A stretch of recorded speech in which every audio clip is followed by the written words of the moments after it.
Hey kids, it's story time. True story, I actually spent my 30th birthday at Skywalker Ranch. And here's how I did it. Jarvis the Killer on Twitter asked, is George Lucas an alien sent down to crap on everything? You shut your face! You shut your dirty Scottish face! Yeah, I'll get back to that, but first I'm going to tell my story. So I don't talk about it very much on here, but several years ago I made a movie called Oceanfront Property. You might have noticed part of the poster in the background. Well, part of making a movie is you get to travel around to film festivals and that kind of thing, which I did with Oceanfront, and it was one of the best times of my life. One of the festivals that I went to is called the Tiburon Film Festival, which was right across the bay from San Francisco. And in this particular film festival, I was at a party and I met this guy named Derek, who was from England. And we got started talking at one of the parties, and it turned out that he had worked on episode 1 at the studios in Leavesden. He had actually become friends with the producer Rick McCallum and was even George Lucas's personal assistant one day. So I'm listening to him tell the story and I was like, wow, that's really cool. And he said, yeah, in fact, he had an invitation whenever he wanted to go to Skywalker Ranch, but of course he had never been to the United States before. Now, I don't know Northern California that well, but I know that, Skywalker Ranch was in Marin County, which was pretty close to where we were. So I was like, Derek, dude, you gotta go, man. When are you gonna get another chance to go to Skywalker Ranch? That's awesome. And he said he wanted to go, but he didn't have a car. Well, guess who did? So that night I made sure to give him my information, and he said that he would call me the next day. He was going to try to get in touch with Rick McCallum, see if he could get up there. I really wasn't expecting anything of it. I mean, people say a lot of things, and I mean, going to Skywalker Ranch, yeah, right, what's the chance of that? Well, it turned out the chance was pretty good, because he called me the next day and said, yeah, we can go up whenever you want. I was like, yeah, there's this documentary on Egyptian yaks that I really wanted to go to. Yes, let's go! To make the whole thing a little bit sweeter, that also just happened to be my 30th birthday. So we drive up into the hills of Marin County. If you've ever been just north of San Francisco, it is one of the most beautiful places you will ever lay eyes on. It's stunning. It's like a Windows 98 screensaver everywhere you look. And Skywalker Ranch just happened to be on a road called Lucas Road.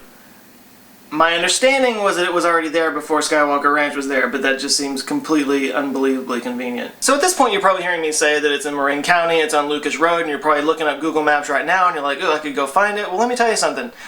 You won't. We had detailed directions from the people at Skywalker Ranch, and we drove past it like 3 times, because it's literally just a gate. The only thing that made it stand out was that it had a little passcode thing that you had to enter your code into. So we pull up, the lady on the other end of the speaker let us in, and you drive in and there's nothing to see. You can't see anything. You're just going over this little hill. But the second you go over that hill, suddenly it all presents itself. It's literally hidden from the road. And it's basically, there's 5 buildings. There's the main house, which looks like this old style plantation building. There's Skywalker Sound, and no parking lots.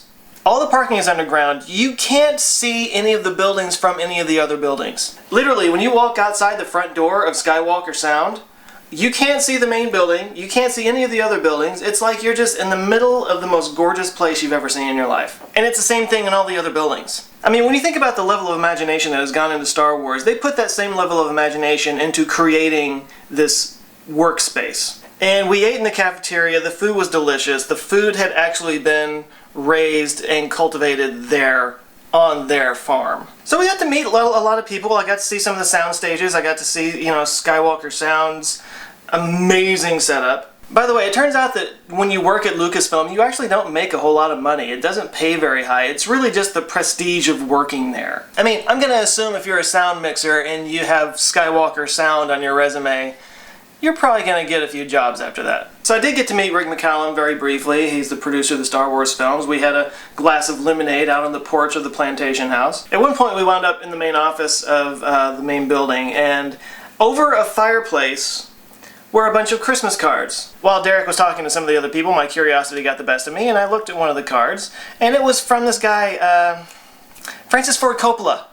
And there was another one from James Cameron, and there was one from Steven Spielberg. I was literally holding in my hand the Christmas card Steven Spielberg had sent to George Lucas. By the way, this is how I know I'm getting into heaven, because I put it back, and the urge to steal was strong with this one. So the real kicker was when it was time to go. Derek decided he needed to use the restroom, so he went and did his thing, and then I decided, well, it was a bit of a drive to get there, so I went and did do my business myself. So I hop in the bathroom, and it's like everything is gold.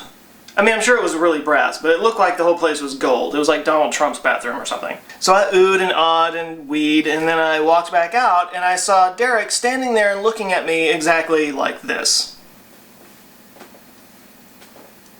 And I was like, dude, I know I pee really impressive. You don't have to act like that. No, the reason why he was making that face was because George Lucas had literally just walked by. Apparently, he walked past into his office and closed the door literally the second I opened the door to the bathroom.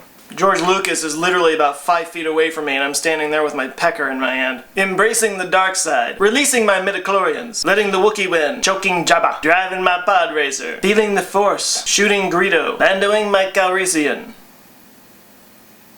I guess it's all the same I didn't meet George Lucas. He would have just re-released me with a bunch of CGI. Which leads me to Jarvis's question. George Lucas is not a bad guy. Here's how you have to think of George Lucas, okay? He's not a filmmaker. He's a world builder. He really only made one movie before the first Star Wars, which was American Graffiti, which was not anywhere remotely sci-fi. But then he created this world that Star Wars exists in. He basically got a book by Joseph Campbell, and he wrote Star Wars according to that, and it was a much bigger hit than anybody was expecting, and the way he made all his money was through merchandising. But for a while anyway, he was smart enough to know that he's not a filmmaker, and he handed the reins over to other filmmakers like Lawrence Kasdan and Richard Marquardt to make some of the best Star Wars movies ever. Easily. And I almost don't blame him for the prequel trilogy, because, you know, when you have literally billions of dollars laying around and you can do whatever you want, of course you don't want to have to, like, answer to other people, and of course you don't want to have to share your vision with somebody else. You want to go in there and just do exactly what you want to do. I do the same thing. But he's not a filmmaker.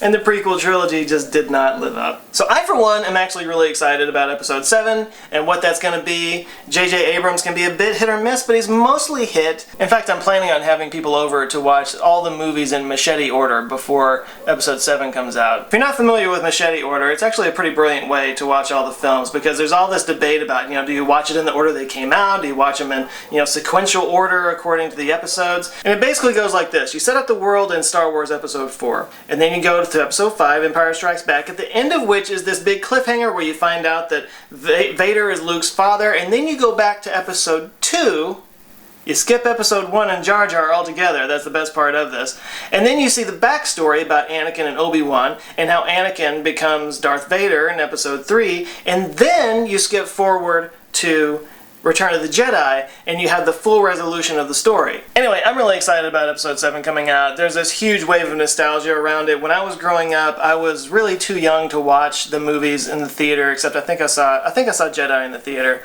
But to see this in the theater with all the original cast and everything, like the wave of nostalgia that has come over me watching all the stuff about this is just... it's something I didn't even know I had. So no, George Lucas is not an alien sent down to crap on everything. That's a totally different alien. Alright everyone, thanks for watching. If this was fun to you, hit the thumbs up button. If this is your first time here and you like it, put a ring on it, hit subscribe. And I'll be back with more soon. You guys have a great week. Love you guys. Take care.